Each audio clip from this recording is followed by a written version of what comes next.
if in the 14th century Akhenaten could have such monotheistic tendencies, then from around the same period there's no reasonable reason for denying Moses and the Israelites a similar understanding of deity. As God's chosen prophet, Moses' first duty was to return to Egypt and ask Pharaoh to free the Hebrews. But Pharaoh repeatedly refused to let them leave. According to the Bible, Moses met every refusal by sending a plague upon Egypt. Ready? Dom. Blood.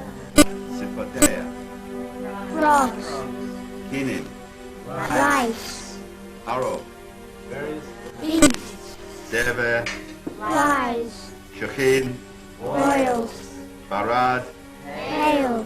Arabe. Locusts. Choshech. Darkness.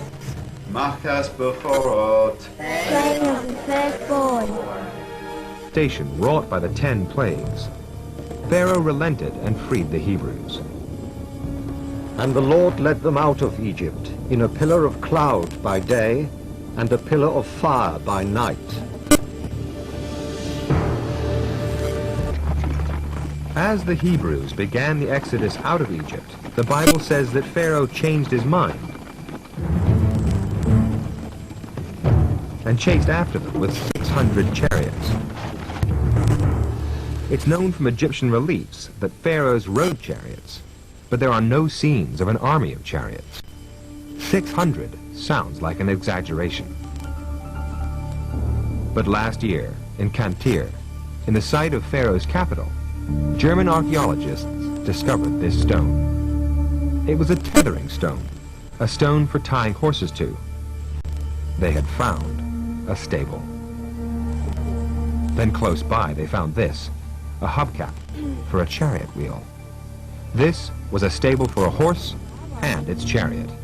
Of course, one chariot does not make an army, so they continued to dig.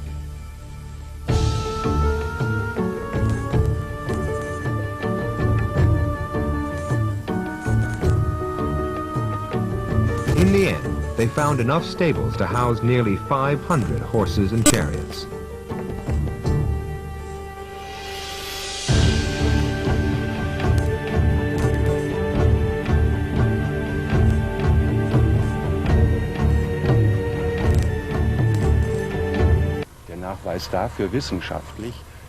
This proves scientifically that the large number of chariots described in historical texts are actually true and cannot be dismissed as impossible. With the Pharaoh and his chariots in hot pursuit of the Hebrews, the Bible sets the stage for the miracle of the sea. And the Lord drove the sea back by a strong east wind.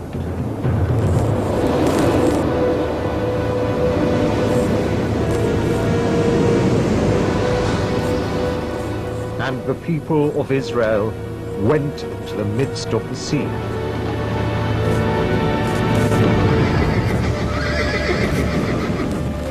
And Moses stretched forth his hand, and the waters returned and covered the chariots of Pharaoh. Strong east wind.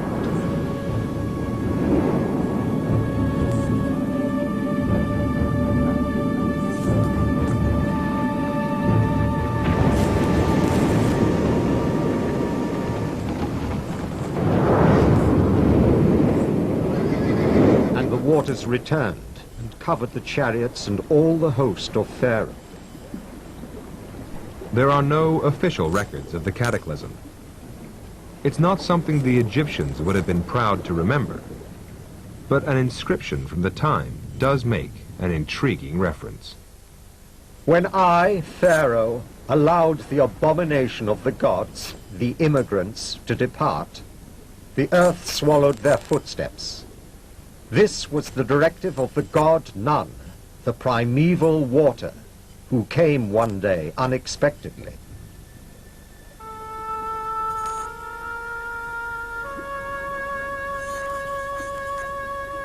Hebrews journeyed into the Sinai wilderness.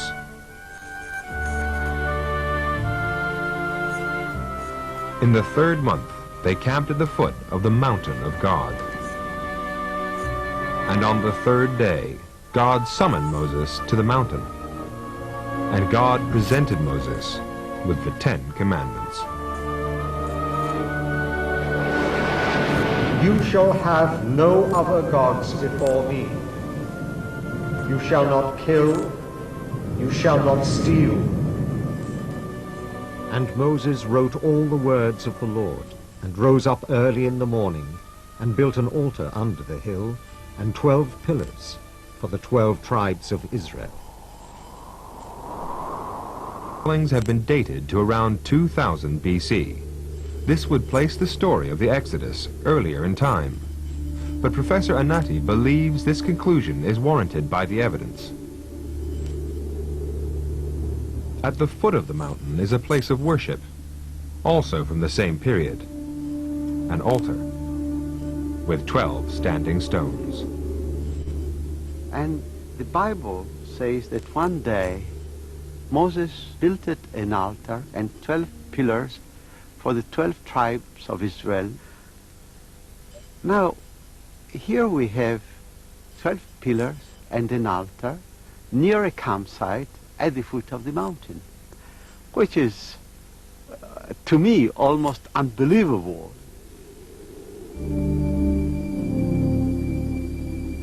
But perhaps the most remarkable feature is a 2000 BC rock carving found on the plateau.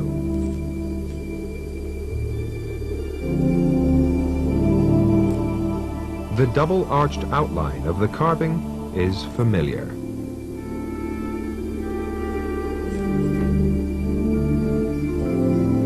It's similar to later biblical illustrations of the tablets of the law.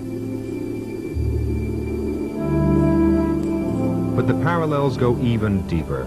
The carving is divided into precisely 10 squares.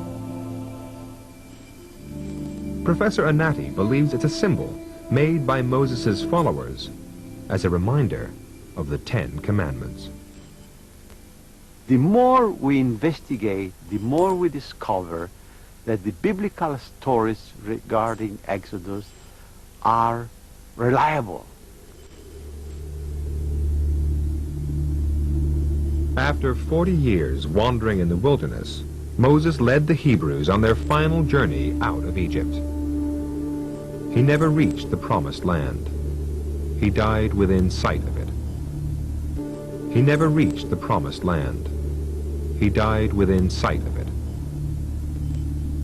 And yet the fact remains that Moses completed his extraordinary mission. The achievement offers the first real insight into who Moses was, a brilliant leader of people. Ironically,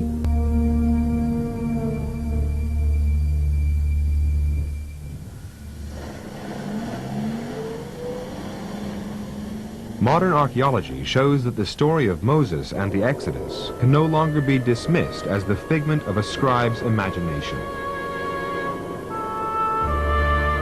But this leaves one final question. How did the Bible get so many of its facts right?